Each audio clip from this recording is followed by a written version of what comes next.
माझ्या प्रिय भावंडांनो, सविनय जय भीम।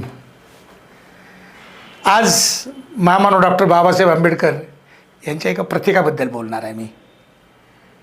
बाबासाहेब आंबेडकर म्हटलं की लोकांच्या डोळ्यापुढे काय चित्र येतं तर विद्रोह करणारे बाबासाहेब, काळाराम मंदिराचा सत्याग्रह करणारे बाबासाहेब, चौदार तळ्याचा सत्याग्रह करणारे बाबासाहेब, धर्मांतर करणारे बाबासाहेब, मनुस्मृती जाळणारे बाबासाहेब, धर्मचिकित्सा करणारे बाबासाहेब, संविधान लिहिणारे बाबासाहेब।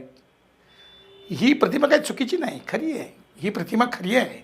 पण त्याच्या पलीकडे जे बाबासाहेब आहेत ते आपल्या लोकांना खरंच माहीत नाही आहेत, अनेक लोकांना माहीत नाही आहेत।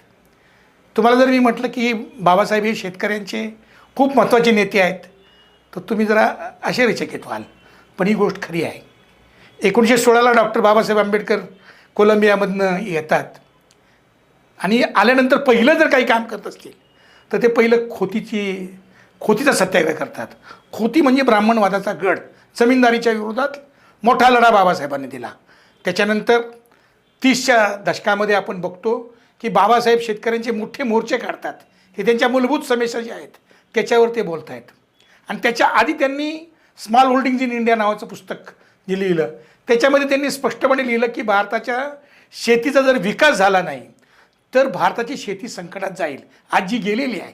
त्यांचं म्हणणं होतं की जर हे तुकड्यांमध्ये जर वाटत गेले तर काही उरणार नाही।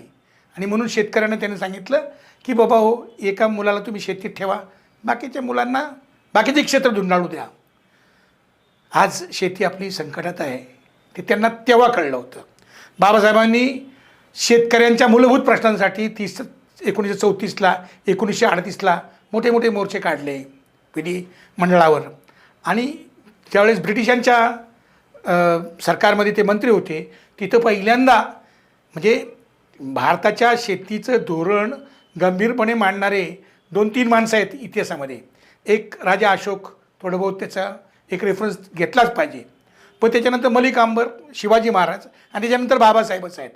त्यांनी शेतीचं धोरण लिहिलं आणि मग त्या शेतीच्या धोरणानंतर ज्यावेळेला बाबासाहेब संविधान लिहितात त्या संविधानामध्ये ते फार स्पष्टपणे लढलेत बाबासाहेब की या देशाच्या शेतीचं राष्ट्रीयकरण झालं पाहिजे। आणि शेतीचं राष्ट्रीयकरण त्या काळात मागणी करत होते। याचं कारण बघा की चीन आज शेतीच्या राष्ट्रीयकरणामुळे जगातलं आता कशी महाशक्ती झालेली आहे। ते जर बाबासाहेबांचं जर ऐकलं असतं तर भारत हा जगाची महाशक्ती असता। बाबासाहेब शेवटपर्यंत शेतकऱ्यांच्याबद्दल चिंतित होते। आज बाबासाहेबांची प्रतिमा म्हणजे काय, एका जातीचे नेते, एका धर्माचे नेते, एका समूहाचे नेते, ह्याच्या पलीकडे बाबासाहेबांची प्रतिमा बनत नाही। खरं तर बाबासाहेब या देशातल्या सर्व पददलितांचे आणि शेतकऱ्यांचे नेते आहेत, स्त्रियांचे नेते आहेत।